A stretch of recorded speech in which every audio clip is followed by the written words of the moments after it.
Lanka, and Mr. K. Purnachandran, President, Chamber of Commerce, Mr. Jai Surya, and Sumati Lakar, TDM, CEB, Jaffna, distinguished invitees, ladies and gentlemen. First of all, may I express to my sincere gratitude for the invitation extended to me to address this Key Persons Forum, jointly organized by the Federation of Chambers of Commerce and Industry of Sri Lanka and Chamber of Commerce and Industries of Jalpa. I offer my congratulations and good wishes to the business leaders who have taken part in this great forum. At the outset, let me talk briefly about the present situation with the work we have completed and the projects we have undertaken. 32% electrification level, we are going to achieve 70% by 2030. Now the medium level grid connection, that is 33 kV line, is all over. They are in 1 week. So our aim is to have a 9% system losses by 2015. That way we are being the, I think, the most efficient and most modernized grid here in this region. In addition, we are also concentrating on the stability and reliability of our power system to reduce voltage fluctuations and disturbances in a rapid manner. 24 hours a day without any interruption. This is in marked contrast to our neighboring countries. Our neighboring countries are imposing power cuts.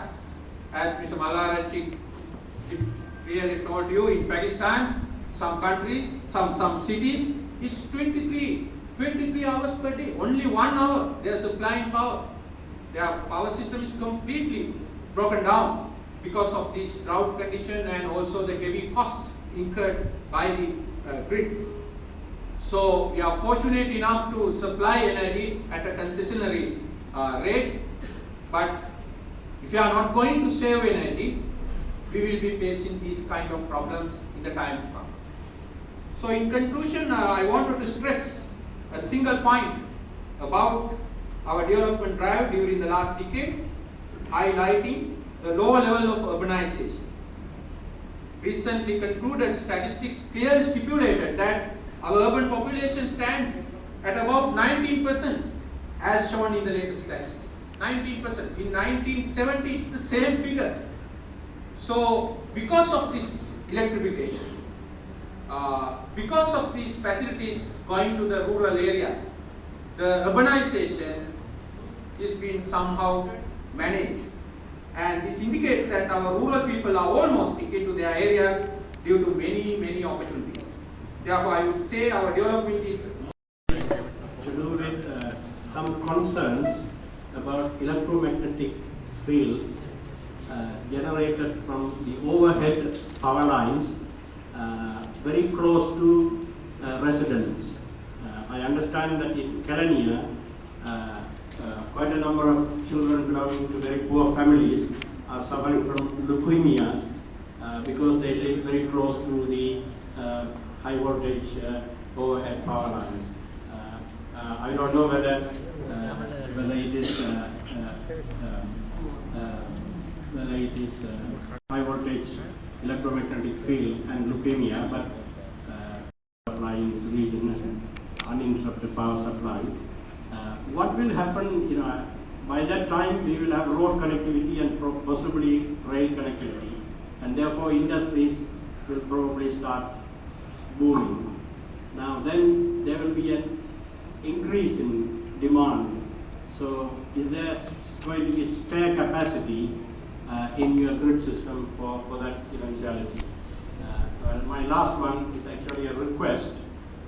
அடிக்கடி மின்தடை காலை 8:30 முதல் 6:30 வரை சுமார் 10 மணித்தியாலங்கள் மின்வெட்டடை அடிக்கடி செய்வது ஒரு மிகப்பெரிய பாரதூரமான விஷயம்.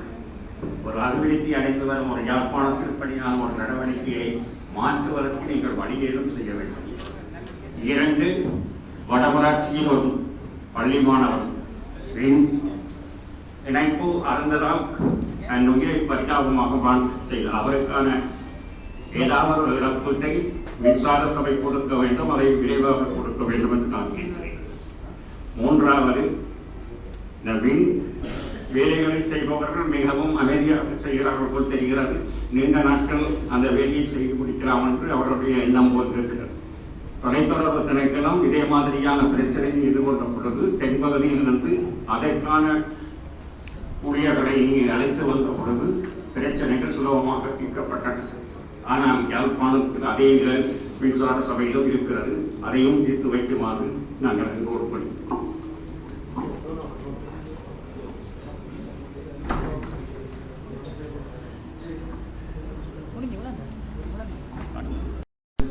First question is about connectivity of this island to the main grid. Yes, we are going to have a submarine type of cables and also overhead lines to connect these 4 islands into main grid. And second question, any correlation between this leukemia thing with the high tension lines, the electromagnetic fields? Actually, we don't have that kind of data. You all know that this kind of electromagnetic field is everywhere. When you are using your mobile phones, you are getting signals because of these electromagnetic waves. That's there always. So we don't have any information that we can say directly that leukemia is related to the electromagnetic. Say some kind of shutdown or some kind of problem there in main plants, there can be kind of power outages or interruptions.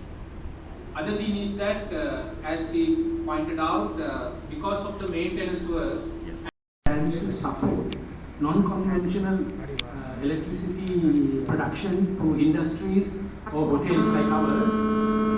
That this is prevented is something very, very important. Two, the result of failure is time management and also men and material. Valgamon North is getting resettled, but still now they are not giving the supply. Only very, very slow process. So time management is something very important, wherein we must have constant monitoring and evaluation. At least to have a periodical quarterly report to ensure as to where we are. This is something very, very important. Other request is the lines here are fairly old. I think the reason for the failure is there on and off because for lack of proper maintenance. So we have to take immediate steps to see as to how these lines should be rebuilt up. This is something very, very important. I think we can fix that next. As time is limited, I am confining myself to this process and also make a humble request that the LT line for the historical place from Marturam to Kirimala be installed so that we can have street lighting and also street light the entire Kirimala area. That's a historical place where we can also increase the population who are coming down here. We have a lot of visitors here. So we must see that these places are involved. And last request is also, what my friend made is, we need trust and confidence. We need some sort of more than a compromise. We need an accommodation.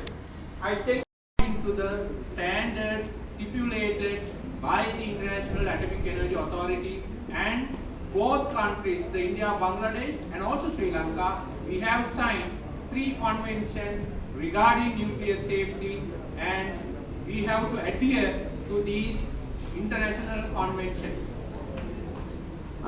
Okay, I think the task is well